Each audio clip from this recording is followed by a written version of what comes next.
Amém, amém.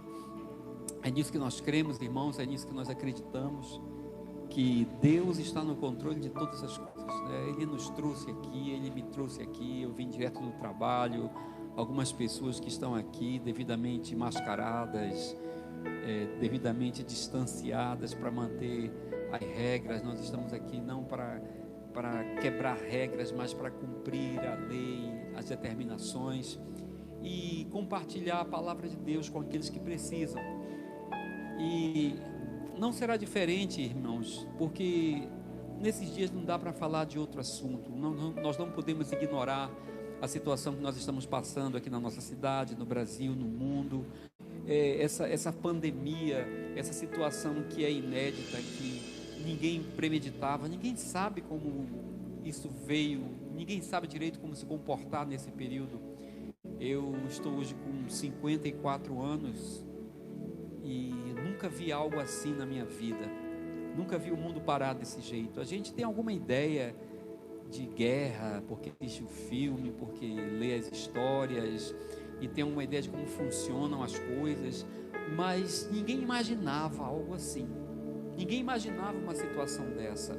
A gente assiste filme, todo mundo assiste filme, e você vê o universo, os Avengers lutando contra monstros, contra Godzilla, Jaspion, essas coisas gigantes assim. Parece que é mais estar sabendo direito se comportar. Por isso nós precisamos cada vez mais da orientação de Deus, de como nós vamos nos guiar pela palavra de Deus, para que nesse tempo nós possamos aproveitar cada minuto para exaltar e para glorificar o nome do nosso Deus. E quando Ruth me convidou para vir aqui para falar alguma coisa, a gente nunca sabe direito o que vai dizer, né? Ele diz assim: fale sobre o que é ser igreja, uma ideia sobre isso. E nada melhor do que uma crise, às vezes, irmãos, meus amigos, para que a gente possa alinhar algumas coisas, alinhar alguns conceitos, alinhar algumas ideias, para que as coisas se esclareçam. Eu tenho falado nesses tempos difíceis, nesses tempos de crise, nesses tempos de pandemia, que está chamando muita atenção nesse momento, porque a gente está vivendo algo que está muito em foco, mas a gente convive com problemas, com crises. A gente possa transformar esse tempo em um tempo produtivo, em um tempo de graça, em um tempo de avanço, em um tempo de ações relevantes. É muito importante nesse tempo, quando a gente consegue, através de uma sacudida dessa, a viver coisas que normalmente nós não vivíamos. Nós temos aprendido muita coisa nesses últimos 2 meses.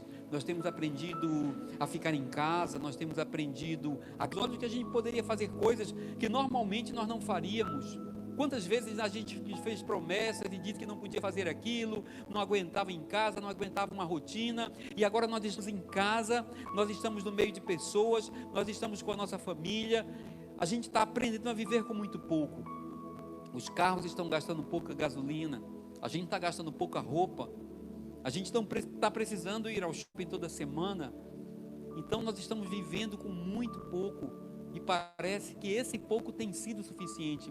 E um dos conceitos que a gente tem aprendido nesse período, queridos, são conceitos que andam muito assim, às vezes juntos, e a gente precisa identificá-los para que a gente possa viver com mais qualidade e para que a gente possa ser um pouco mais seletivo. A gente tem aprendido o conceito de necessidade.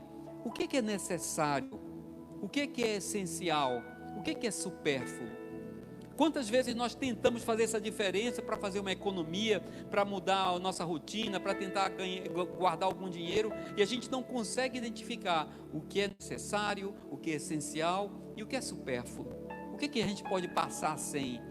Às vezes a gente passa a vida toda lutando pelo supérfluo, achando que a gente precisa muito daquilo, e agora parece que a gente não precisa tanto disso. Essa crise tem nos ensinado muito, principalmente o que é essencial, o que é que depende da nossa essência, o que é importante para que a gente possa existir, sobreviver. Por exemplo, quando a gente fala de sobrevivência, eu gosto de assistir esses seriados de sobrevivência, esse pessoal que vive perdido na selva. Eu nunca passaria 10 minutos ali, mas eu gosto de assistir, e eles conseguem identificar muito bem o que é essencial. Para sobreviver, para ter força, para ter energia, é essencial que a gente tenha proteína no corpo. Então os caras estão perdidos lá na selva, eles têm que achar proteína, qualquer tipo. Eles não querem saber o que é, se é uma carne, se é um boi, se é um rato. Não, eles não querem, eles precisam de proteína. E quando eles encontram aquilo, é essencial para a vida deles. Então é essencial encontrar qualquer proteína nesse exemplo. O que seria necessário? Seria necessário pegar essa carne, essa proteína e de repente cozinhar, assar, para matar alguma bactéria, para esterilizar, para dar um gosto melhor. Mas isso aí não é essencial, é necessário, mas se não conseguir, vai cru mesmo. E o que seria supérfluo? De repente, se fosse um filé, se fosse um contrafilé, uma carne mais macia, isso seria o supérfluo. A gente nesse tempo está entendendo o que é essencial, o que é necessário e o que é supérfluo. E quem ainda não entendeu o que é isso, nós temos os decretos do governo que estão nos ensinando, dizendo o que é essencial, quais são os serviços essenciais. O que é supérfluo? O que é supérfluo está fechado, não tem hora para abrir. O que é essencial continua aberto. E muita gente quer mudar a categoria. E na nossa situação, no nosso segmento, isso aconteceu. E alguns conceitos que eram muito misturados, e é sobre isso que eu quero falar nessa noite, talvez, agora a gente está aprendendo a separar, porque bateu na cabeça da gente alguma crise que a gente, de repente, entendeu errado, porque veio um decreto do governo e disse assim, eu não estou criticando, eu estou dizendo que é o certo, para proteção da sociedade, para prevenção da expansão da doença, da pandemia. Então, isolamento social. Então, o decreto disse assim, olha, por exemplo, aglomeração em templos não é essencial. Então, para. Então, nós estamos aqui hoje diante de um auditório praticamente vazio, com poucas pessoas. E muita gente que, eu não estou criticando, como eu falei, eu já tenho mais de meio século de vida e eu já me acostumei nessa mistura. A gente não sabia distinguir muito bem o que era igreja, o que era denominação e o que era templo. E a gente chamava tudo da mesma coisa, e a gente pensava tudo do mesmo jeito, e a gente imaginava que era tudo uma coisa ou outra. E isso, queridos, não é culpa nossa, nós aprendemos isso, mas de vez em quando a gente pensa que uma coisa é isso, mas não é aquilo. E a gente começa a inverter alguns valores, a gente começa a não dar devida atenção para certos assuntos ou para certos pontos, por não saber distinguir, por exemplo, a definição correta, o conceito de cada coisa. E agora, quando o governo chegou e disse assim, olha, aglomeração, ajuntamento de pessoas dentro de templo não é essencial. Aí bateu na cabeça, como não é essencial? Se Deus é a minha vida, eu preciso disso, essa coisa toda. Então a gente começou a achar que agora que não há reunião e os templos estão vazios, a igreja está ameaçada. Porque a gente tinha essa separação. Então hoje eu quero falar que existe uma distinção entre a igreja, entre a denominação e entre os templos. Nada disso é errado, nenhum, nem o outro, nem o outro. Isso convive junto, mas chegou o tempo talvez da gente entender o que é uma coisa e o que é outra coisa. Existe, por exemplo, denominações que não têm templo, e não tem problema, estão vivendo. Existe igreja que não tem denominação e está vivendo. Existe templo que está a igreja dentro, mas não tem denominação. Então essa combinação aí você pode misturar de qualquer jeito. E nada disso é errado, é muito bom congregar, reunir, vir para o culto, congregar junto, cantar junto. Isso é uma bênção, nada disso é problema. O problema é quando nós não conseguimos identificar o que é a igreja no meio disso. E às vezes a gente dá mais valor a uma coisa e não a outra. E chegou um tempo agora que nós temos que identificar muito bem o que é a igreja, o que é a denominação e o que é o templo. E nessa distinção a gente vai aprender a valorizar a nossa própria natureza. Porque hoje nós estamos numa situação que a gente talvez demore um pouco mais a que a gente se reúna novamente. E a grande pergunta das pessoas, e a igreja? E a igreja? E quando é que a igreja vai voltar? E quando é que a igreja vai voltar? E quando vai voltar? Eu não sei, irmão.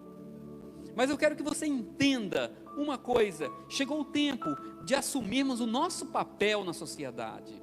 Chegou o tempo de entendermos o nosso papel na sociedade, de assumirmos a nossa postura, porque independente do templo, independente da denominação, nada, absolutamente nada de errado quanto a isso. Nós temos que entender que nós somos igreja.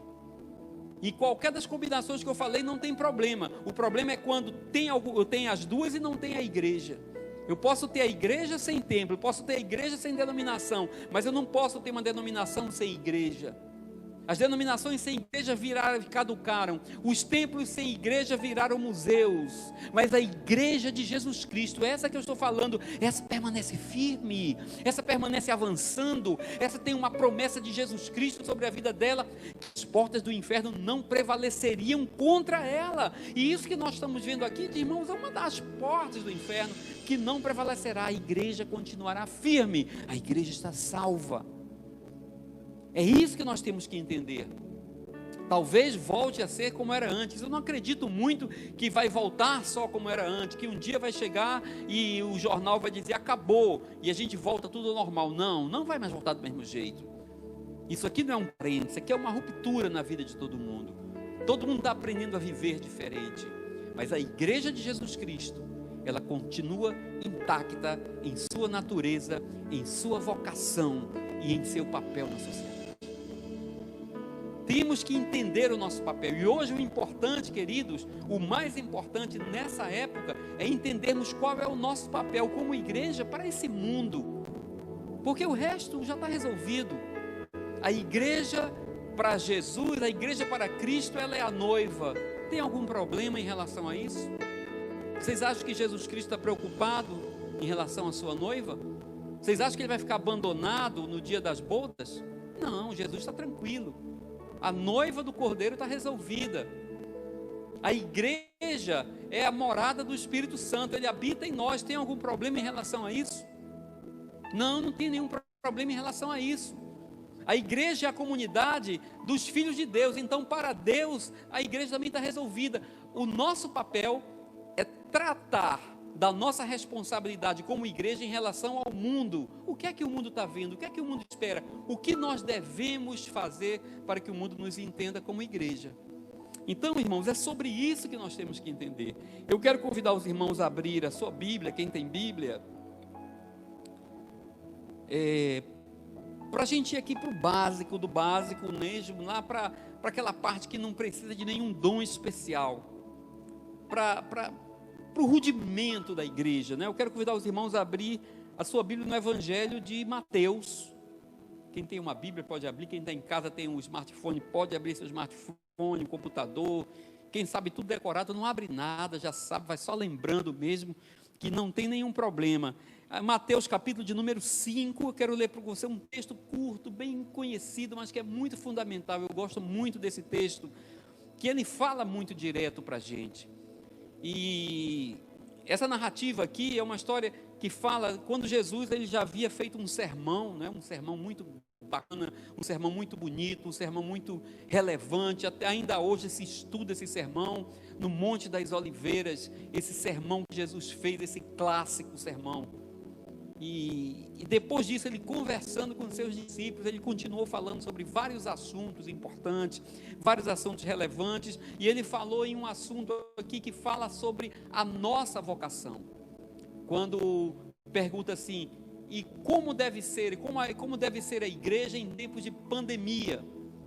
Irmãos, a gente tem que fazer uma pergunta um pouco mais básica, um pouco mais baixa ainda, um pouco mais fundamental. E como deve se comportar e como deve ser a igreja? Em que tempo? Em qualquer tempo. Em qualquer tempo. Nesse tempo agora de pandemia, parece que nós estamos tendo a necessidade de separar o que é a igreja, o que é a denominação e o que é o templo. Porque se nós nos fundamentarmos no templo, nós estamos falidos, nós estamos em crise. Se nós nos fundamentarmos na denominação, nem tanto. Mas denominações vão e vêm. Mas se nós nos fundamentarmos que somos a igreja, aí nós vamos ver que a nossa agenda está cheia, que nós temos muitos pontos para cumprir, que nós temos muito o que fazer, que nós temos uma tarefa muito grande, queridos. Então não há espaço para tédio, não há espaço para desocupação, não há espaço para preocupação em relação à igreja. Porque quando nós pensamos nisso, nós vamos entender que nós temos uma grande responsabilidade nessa terra. Mateus capítulo de número, diz o capítulo não, né? Mateus capítulo de número 5, eu quero ler com você a partir do versículo de número 13, Evangelho de Mateus. E Jesus está falando assim, para nós, você entende que é para nós, eu entendo que isso aqui é para mim, tá?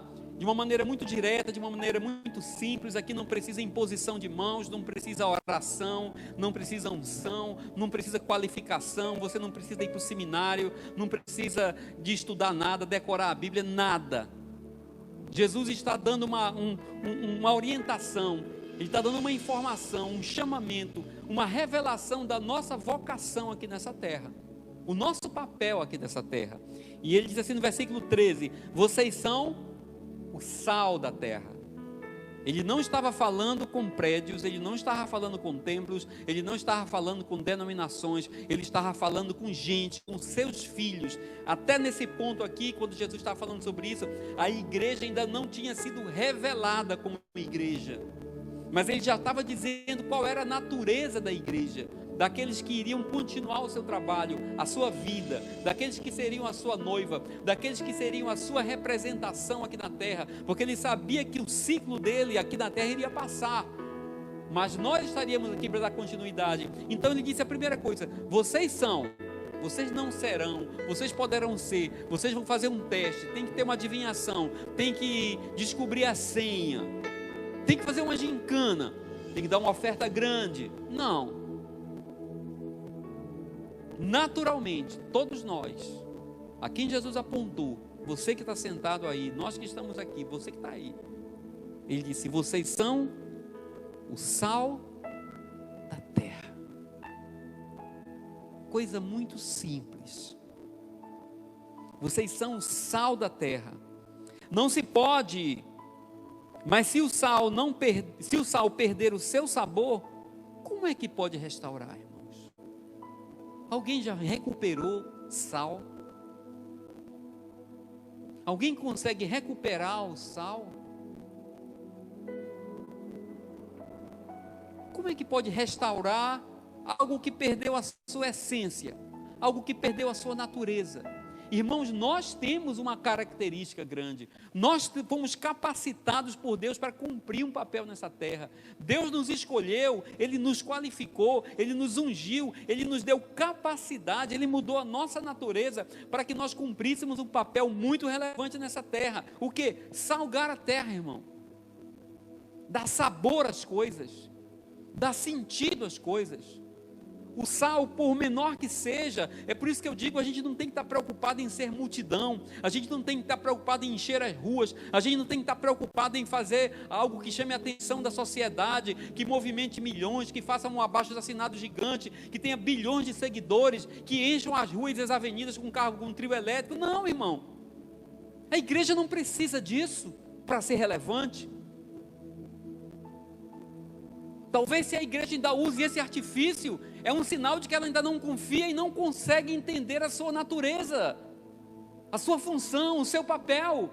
E para isso precisa se afirmar com tamanho, porque tamanho é coisa de menino. Menino mede as coisas por tamanho. Mas aqui Jesus está dizendo que nós temos poder de salgar a terra, de dar sabor à terra. O sal, ele serve para preservar qualidades, para preservar, irmãos, os fundamentos, a essência das coisas. A gente coloca um sal em uma carne, em um alimento, para preservar, para que ele dure mais, para que ele não perca a sua característica, para que ele não apodreça tão rápido. O mundo está apodrecendo, irmãos. Você sabe o que é que segura o mundo mais tempo aqui? É a igreja. São essas pitadas de crente, são essas pitadas de irmãos, são essas pitadas de filhos de Deus que estão espalhados na universidade, nas escolas, nas repartições, no posto de gasolina, na construção civil, nos condomínios.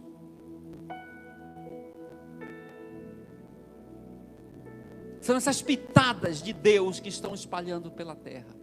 Esse é o sal da terra. Se nós perdermos esse valor, irmãos, se nós perdermos essa essência, se nós não conseguirmos fazer isso, aqui está dizendo que a nossa única finalidade é servir de estrado, é servir para ser pisado pelos homens, para ser humilhado pelos homens, não vai servir para coisa alguma. Por isso nós vemos tantas situações onde nós vemos pessoas, grupos sociais e às vezes comunidades com uma placa de igreja, se identificando como igreja e não tendo papel de igreja e sendo pisado, servindo de escárnio, servindo de escândalo, servindo de humilhação, porque perderam o seu valor, porque tem uma legenda, porque tem uma placa, mas não tem essência, não consegue preservar nada, não consegue preservar valores, não consegue preservar conceitos, não consegue preservar fundamentos, não consegue preservar aquilo que o homem tem, que foi gerado por Deus, a natureza do homem, a essência do homem, a capacidade que o homem tem de revelar Deus segundo a sua imagem, segundo a sua semelhança. Esse é o nosso papel, queridos. Mostrar para aquele perdido, mostrar para aquela pessoa que não tem mais esperança, de que há alguma coisa nela, que ela não pode apodrecer tão rápido, nós temos que estar ali. É por isso que eu acredito na igreja em tempos de crise, não se encolhendo, não se escondendo, não esperando a crise passar, não esperando a tempestade passar, mas aproveitando essas oportunidades para se mostrar como sal, como tempero dessa terra.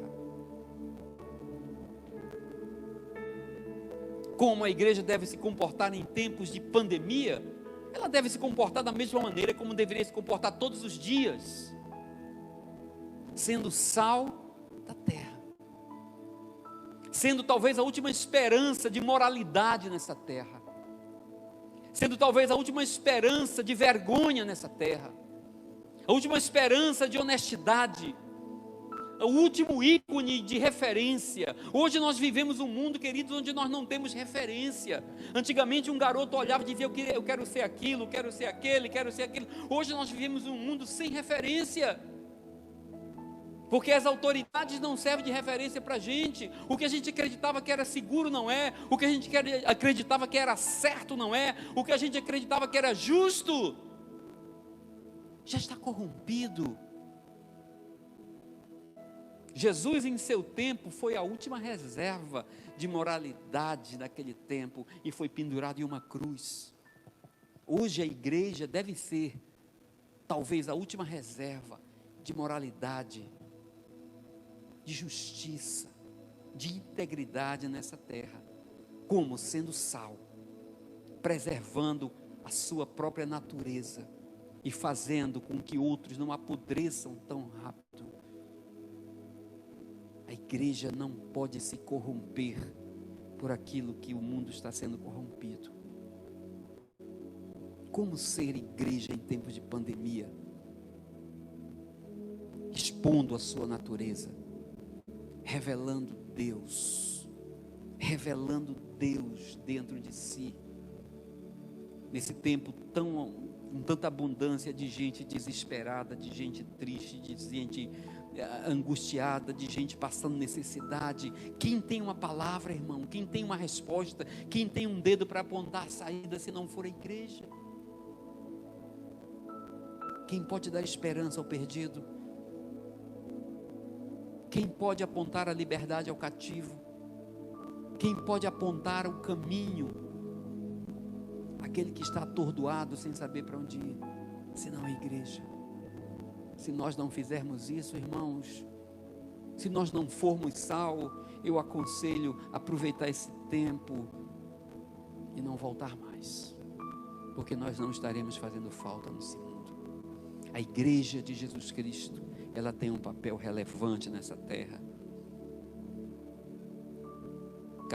Versículo 14, vocês são o sal da terra, mas não apenas sal, vocês são a luz do mundo. Você pode estar dizendo, esse cara vem me fazer parar no horário da janta para dizer um negócio tão bobo que eu escuto há quanto tempo, uma comparação tão simplória. Mas isso aqui não foi ideia minha, isso aqui foi Jesus quem disse. E você quer saber de uma coisa? mais falho que eu possa ser, por mais débil que eu possa ser, eu acredito nisso.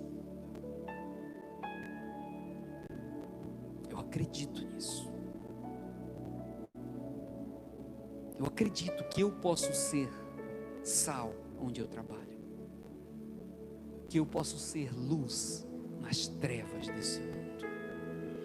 Vocês são a luz do mundo, não se pode esconder. Uma cidade construída sobre um monte, e também ninguém acende uma candeia e coloca debaixo de uma vasilha. Os templos estão fechados, as agendas estão fechadas, não pode mais fazer evento. Como é que a gente vai fazer, irmãos? E as pessoas já têm me perguntado, às vezes em conversa assim, não que eu saiba alguma coisa, mas dizendo, e agora? O evangelismo está comprometido, se nós não podemos evangelizar? E eu pergunto, quem disse isso? Quem formatou isso? Quem deu essa receita? Quem pragmatizou isso? É impossível esconder um filho de Deus. É impossível esconder uma luz, por maior que sejam as trevas. É impossível.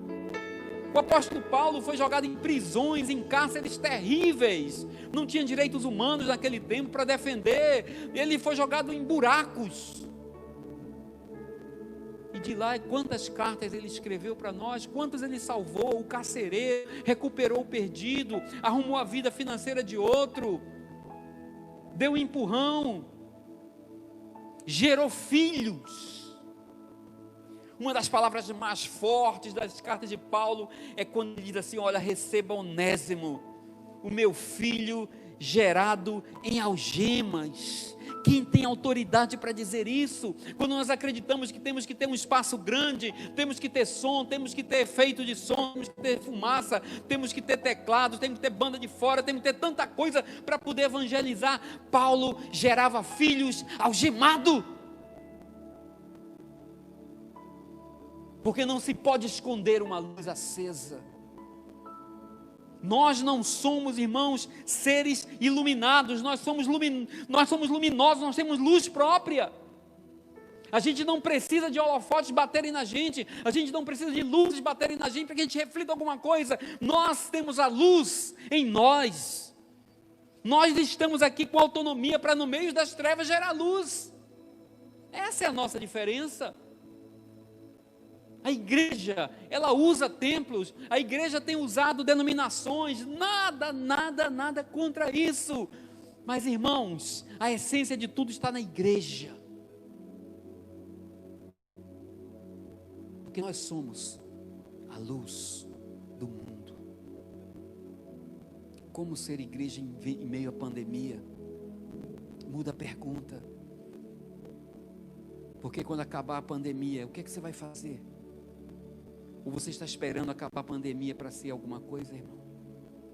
A igreja de Jesus Cristo nessa terra tem um papel fundamental, tem um papel relevante nesse tempo. E nós estamos aqui para lembrarmos a nossa casa disso. Para lembrarmos os nossos amigos, para lembrarmos a nossa família, para lembrarmos aos irmãos da igreja, que você não está parado esperando a pandemia passar. Que você não está no YouTube esperando a pandemia passar, esperando o templo abrir. Alguns templos não abrirão mais, e isso não deve ser motivo de escândalo, mas você deve perguntar a você mesmo, o que eu tenho feito como sal, como luz nessa terra? A gente vai passar o resto da vida fazendo livezinha com meia dúzia de pessoas, irmão, e os irmãos batendo palminha com desenho, com emoji? Não, irmão, a igreja não está aqui para isso. A igreja está aqui para salvar essa terra, para prolongar que essa terra não apodreça até que Jesus Cristo venha nos arrancar daqui.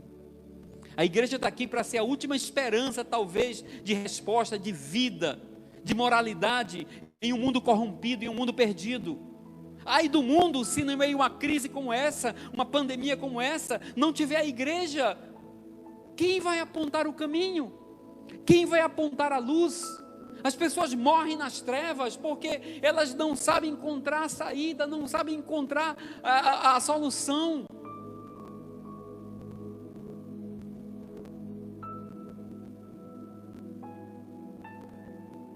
Ele diz assim, ao contrário de se esconder, nós colocamos a luz em um local apropriado. Tem uma versão mais antiga que diz em um veladouro. Hoje ninguém usa mais isso. Então, se você está em casa perguntando o que é que eu vou fazer, qual a estratégia e agora tal, eu vou dizer para você que está escrito aqui um texto muito simples. Onde eu devo brilhar? Onde eu devo atuar se o templo está fechado? Irmãos, se a minha relação com Deus dependesse de um templo, agora eu estaria preocupado. Se a minha vocação, aquilo que Deus me chamou, aquilo que Deus me preparou para ser, dependesse de um púlpito, agora eu estaria preocupado. E ele diz aqui, ó, aonde é que nós vamos brilhar? Hein, Hudson? Onde é que você vai brilhar? Ele diz assim, muito simples. Coloca-se no lugar apropriado. Qual é o lugar apropriado para você? É a sua barbearia? É a Brothers? Ela é seu lugar apropriado. É lá na escola? Lá é seu lugar apropriado. É na casa onde você trabalha? Você é jardineiro? Você é uma empregada doméstica? Você é um engenheiro? Você é um copeiro? Você é um garçom? Você é um motorista de alternativo? Você é um motorista de Uber? Você entrega lanche nas motocicletas? Esse é o lugar apropriado. Esse é o seu veladouro. É aí que você deve agir. Como a igreja vai agir em tempo de pandemia? Entregando pizza, cortando cabelo, limpando banheiro, fazendo comida, dando aula, cuidando de doentes. Assim a igreja deve agir, deve ser luz onde estiver, onde ela está, no lugar apropriado, onde Deus te colocou, onde Deus te plantou, onde Deus estabeleceu para que você estivesse. Então não espera acabar a crise, não espera a agenda da igreja voltar, não espera que os eventos voltem.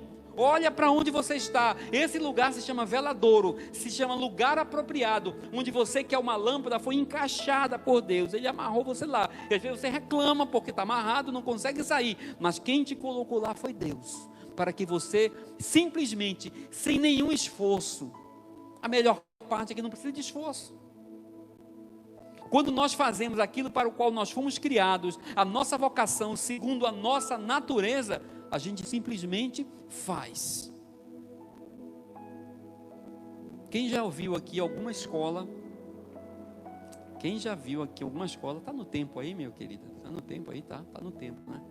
Quem já viu aqui alguma escola? Escola de voo. Quem já viu? Escola de voo. Já viu alguma escola de voo, né? Aprender a voar. Quem já viu escola de voo para gaivota? Para pardal? Quem já viu escola de voo nível hard para o colibrizinho, o beija-flor? Quem já viu escola de voos altos para águias? E viu as águias se matriculando para fazer curso de voo? Alguém já viu isso? Quem é que aprende, que vai para a escola para voar, irmão, hein? Hein, meu amigo? Eu, você, que não nascemos para isso. Quem nasce para isso simplesmente voa. Peixe simplesmente nada. Estão entendendo? Você naturalmente é sal. Você naturalmente é luz. Versículo 16. Você está convencido disso? Amém? Hudson aprendeu, estou citando ele aqui, aprendeu a cortar cabelo. Sabia cortar cabelo, Hudson? Não. Ele cortou o meu cabelo, tá bonito? Ele aprendeu a cortar cabelo. É uma profissão. E Deus o colocou num lugar lá para ele passar 8, 10 horas por dia. Mas ele não aprendeu a ser luz. Jesus disse: você é. Então o que é que tem que fazer? Simplesmente brilhar. Versículo 16. Assim, como? Como assim? Assim. Assim. Naturalmente. Como você está na sua casa, de pijama, talvez com o cabelo sem estar arrumado, não precisa daquela coisa toda do domingo à noite. Assim. Exatamente do jeito que você está. Você que é de segurança, está agora lá no seu trabalho, vendo as horas passar e assistindo. Você que está lá no seu carro, você que está na sua casa, está no escritório. Assim. Brilhe a luz de vocês. Somente isso. Como ser igreja na pandemia? Assim. Deixando a luz brilhar. Diante do pastor da igreja, diante do líder da célula, diante do líder do departamento, diante do líder da banda, para poder ter uma opção de cantar. Não! Assim brilhe a luz de vocês diante dos homens. Que homens? Todos os homens. Os que frequentam o templo também. Os que não frequentam o templo, principalmente. Assim, brilhe a luz de vocês diante dos homens. Para quê? Tudo tem que ter propósito. Tudo tem que ter propósito. Para que esses homens vejam as suas boas obras. Eu vou agir naturalmente. Eu sou filho de Deus. Eu fui regenerado, eu tenho uma nova geração, eu tenho um novo coração, eu tenho uma nova natureza. Eu fico dizendo que é Deus que está em mim, Deus está tudo em mim. Então o que é que eu vou fazer? Boas obras. Que excelente oportunidade para fazer boas obras. Para pegar retalho de pano e fazer máscara. Para pegar suas lives aí, seu telefone e ligar para alguém, contar história para os velhinhos e falar, fazer conexões e oferecer seu serviço e levar cesta básica, e você que está ganhando um pouco mais de dinheiro, ofertar para alguém, ajudar o necessitado, ajudar o faminto, conversar com quem está meio louco da cabeça, aperreado, fazer boas obras, brilhar onde? Lá no seu trabalho, aonde você está. Não se preocupa, um dia esse templo vai abrir, vai ser show de bola, todo mundo vem para cá e faz aquela onda toda, assiste o culto, chora, canta, arrepia, come pizza, depois, amém. Mas seja luz enquanto isso, seja luz depois disso, aprenda nesse tempo agora, faça o que você nunca fez, e descubra a sua natureza, revele a sua natureza, seja sal, seja luz, faça boas obras, e glorifique o Pai de vocês que está no céu. Não precisa esperar o culto começar, o culto voltar, para vir a banda para cá, para alguém falar, vamos glorificar a Deus, glória, glória. Não, isso não glorifica a Deus, irmãos. O que glorifica a Deus é os homens verem as suas boas obras. O que glorifica a Deus é o mundo ver Deus em você. O que glorifica a Deus é o mundo ver a natureza de Deus sendo revelada no meio das trevas, no meio da pandemia, no meio da escassez. Dizer glória, glória 1000 vezes na igreja, não, isso não faz diferença nenhuma. Deus não está com problema de autoafirmação para que você fique dizendo isso e ele diga, realmente eu sou glória. Não. O mundo tem que ver Deus na sua vida. Como ser igreja, sendo sal da terra e luz do mundo diante dos homens. Que Deus continue orientando a tua vida. Amém. Encerra.